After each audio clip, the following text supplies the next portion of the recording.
Olá, queridos alunos, que alegria estar aqui com você. Sou a professora Elisângela e hoje nós vamos falar sobre os domínios morfoclimáticos brasileiros.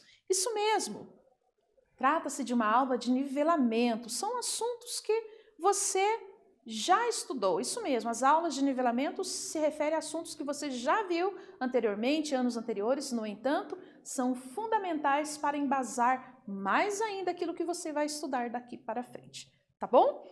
Quero falar para você que nós não estamos sozinhos, estou aqui com o professor Paulo. Seja bem-vindo, querido, que bom ter a tua companhia conosco. Queridos alunos, bora lá então? Tá com o caderno aí? Isso mesmo, caderno, lápis ou caneta, o que você preferir, porque nós faremos anotações desta aula. Vamos lá, quero convidar você para falarmos sobre essa imagem. Professora, mas não é uma aula de ciências? Eu estou vendo aí um mapa. É isso mesmo? É um mapa, porque este mapa aqui, ele relata para nós os domínios, isso, os domínios morfoclimáticos brasileiros. Então aqui a gente tem nessa área verde aqui, o domínio morfoclimático amazônico, né? Nós encontramos aqui na imagem 2 a Caatinga, né? Trata-se de ambientes, né? Ambientes geográficos que a gente vai destacar ali algumas características. A gente observa aqui o Cerrado, né, um outro domínio morfoclimático. Aqui no número 3 que você observa, trata-se do domínio morfoclimático do Morro dos Mares. Já ouviu falar? Então toda essa áreazinha aqui, ó, verde clarinha, trata-se do Morro de Mares, certo? E aqui nessa região aqui, enumerada pelo número 5, trata-se do domínio morfoclimático das araucárias e os 6 das pradarias. Isso mesmo. Então, os domínios morfoclimáticos, o que é? É uma classificação geográfica. Isso mesmo, a classificação geográfica de um determinado ecossistema. A gente vai mostrar ali, né, englobando todos os aspectos naturais ali dessa região, desse ecossistema. Clima, relevo, vegetação, o solo. Vamos destacar a hidrografia também, né? Aquilo que se predomina em cada área, em cada região desse aqui. E a forma como se interagem ali as espécies desses ambientes, ok? Muito bem. Quero convidar você, já que nós, olha aqui, já observamos essa imagem, né? Quero convidar você agora a fazer uma ilustração semelhante a essa aqui no teu caderno e te convido e te desafio um pouquinho mais, porque eu sei da tua imensa capacidade. Vou pedir para você nomear essas estruturas, né? Esses fragmentos geográficos que você observa aqui que estão enumerados. Quero que você dê nome, isso mesmo, para os domínios morfoclimáticos que estão aqui enumerados. Sim, eu vou dar um tempinho para você ilustrar, anotar e a gente volta para falar mais sobre as características desses domínios morfoclimáticos. Até daqui a pouquinho.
Voltei.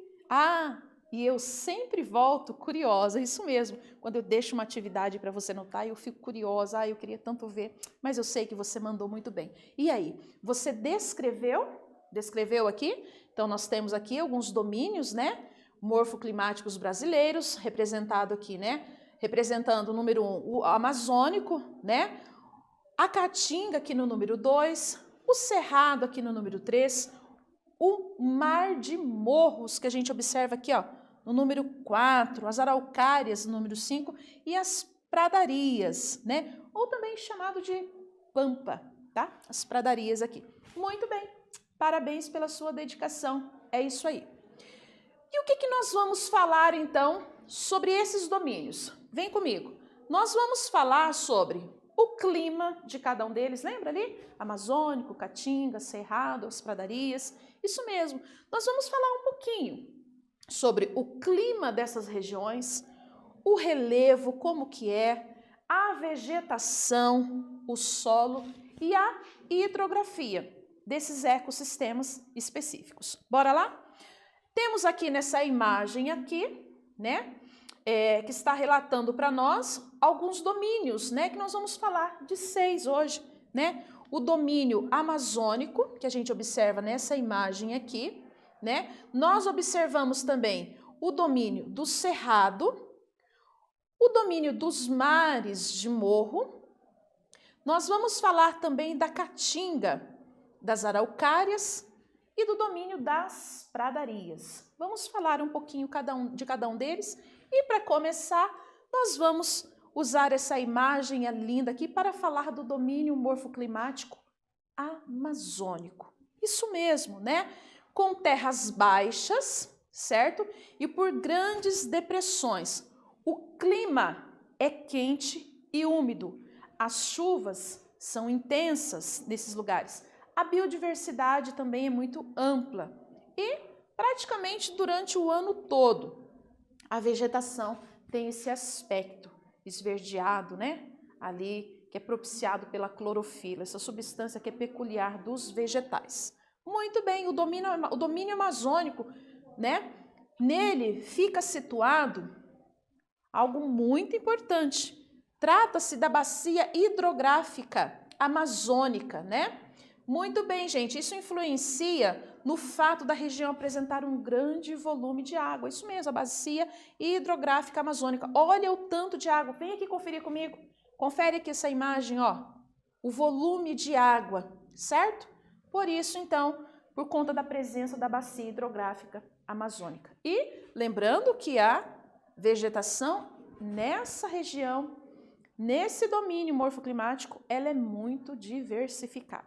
Ok? Muito bem, minha gente. E esse daqui, que domínio será que é esse aqui? Trata-se da caatinga. Então, vamos observar essa imagem aqui, conferir comigo aqui, né? Uma região, né? Ela está na região nordeste do Brasil e ela apresenta um relevo formado por depressões, isso mesmo, né? Com baixo índice de chuva e períodos de estiagem. Então, a gente já observa aqui que é bastante diferente do amazônico, né? Tanta água, aqui na Caatinga a gente já observa essa diferença, né? A falta de água aqui é muito grande. No entanto, a vegetação que está aqui nesse ecossistema, ela é adaptada para sobreviver e suportar ali o baixo índice de chuvas, ok? Muito bem, gente, o fato da Caatinga possuir um solo bastante raso vai dificultar o quê?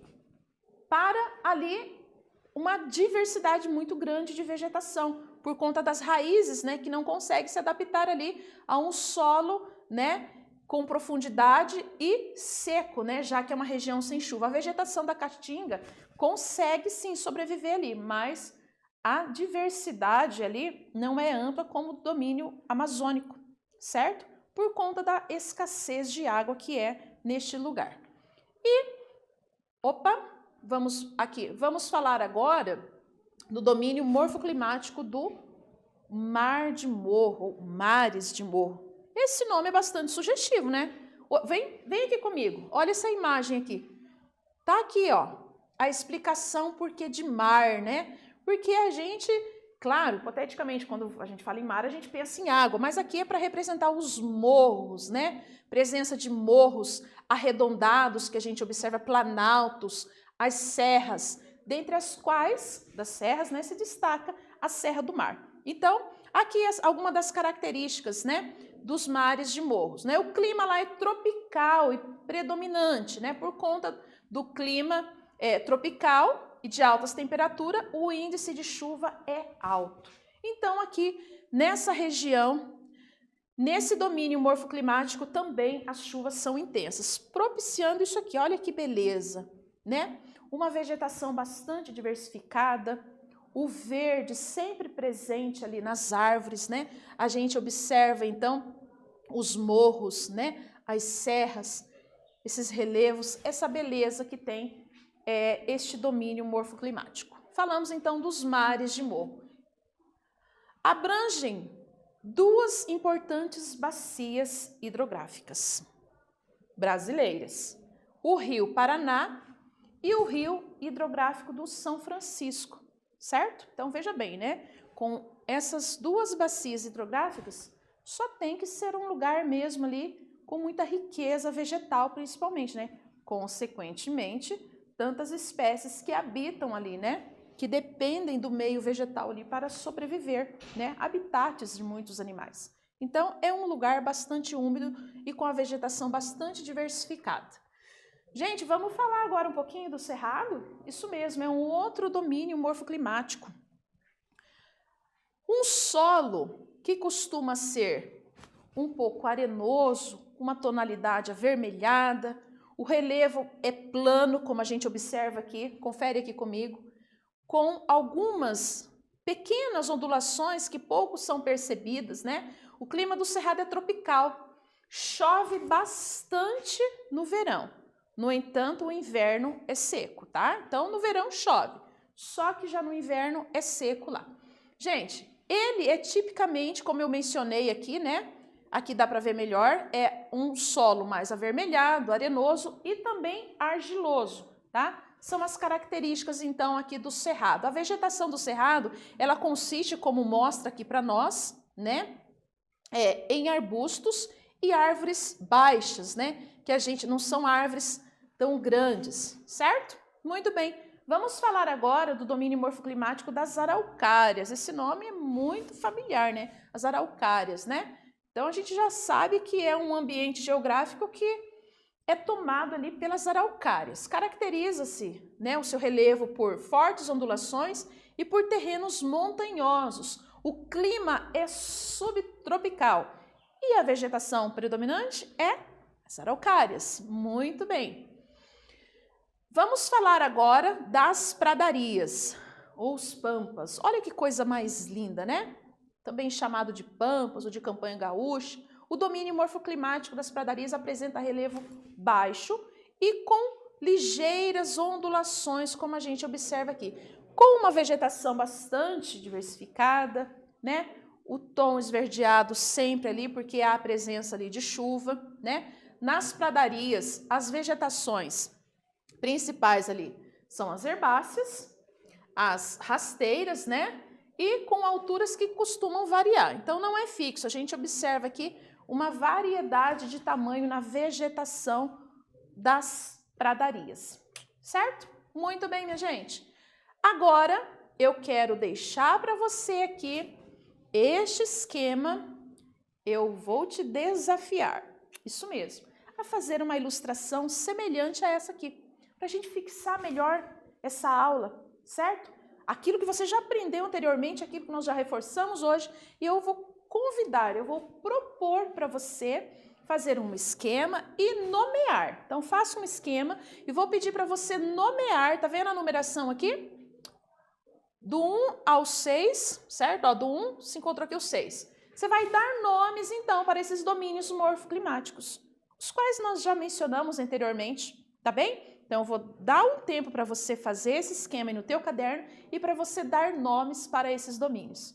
Aguardo você, até daqui a pouquinho.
Voltei, queridos alunos. E aí, fez a ilustração? Alguém te ajudou? Eu acho muito bacana essa interação, todo mundo interagindo, todo mundo trocando informação, conhecimento. É assim a vida. É uma constante permuta, né? De doar, né? De dar e de receber. Parabéns aí pela dedicação de todos. Bora lá então. Fez a ilustração? Nomeou aí, deu nome aí a essas regiões geográficas, a estes ecossistemas? Vamos conferir então? Vem comigo então. Muito bem. Então, falando, né, dos domínios morfoclimáticos, vamos conferir. O número 1 trata-se do domínio morfoclimático amazônico, né, que tem uma diversidade ali bastante ampla, chuvas intensas com a presença da bacia hidrográfica ali da amazônica, né, conferindo ali, né, bastante água nessa região. Nós temos aqui nessa imagem número 2 o domínio do cerrado, né? Uma região que possui ali um solo, ora um pouco arenoso, também argiloso, né? Um pouco avermelhado. Temos aqui no número 3, cadê ele aqui? Aqui ele está, né? Esse domínio que é chamado de mares de morro. O nome já nos diz tudo, né? Um mar de morros que a gente observa ali naquele ecossistema, né? Vários morros ali nos formatos arredondados, ondulados, com uma diversidade bastante ampla ali na vegetação, também um clima bastante úmido. Vamos conferir aqui o domínio morfoclimático do número 4. Trata-se da Caatinga. É uma região ali que a chuva já é mais escassa, né? Tem as chuvas ali no período de verão, mas no inverno já é mais seco. A vegetação não é tão diversificada, no entanto, elas são adaptadas para viver nesse habitat, nesse ecossistema. Por mais que falta-se água ali nesse lugar, existem também as espécies vegetais que são adaptadas a sobreviverem a essas condições climáticas. Muito bem, falamos da Caatinga. Aqui no número 5 nós temos então retratado para nós o domínio morfoclimático das araucárias. Já sabemos que essa região, a mata que se predomina é a araucária, né? A mata das araucárias. E aqui no número 6, né? Estamos vendo uma ave aqui, né? Nesse domínio morfoclimático que trata-se das pradarias ou também os pampas, né? O domínio ali gaúcho, né? É um outro domínio que está ali então no meio do nosso ecossistema. Muito bem, meus queridos, eu espero que você tenha feito várias anotações. É muito bom estar aqui com você. Espero que você tenha gostado da aula de hoje e eu aguardo você ansiosa e feliz para o nosso próximo encontro. Até breve!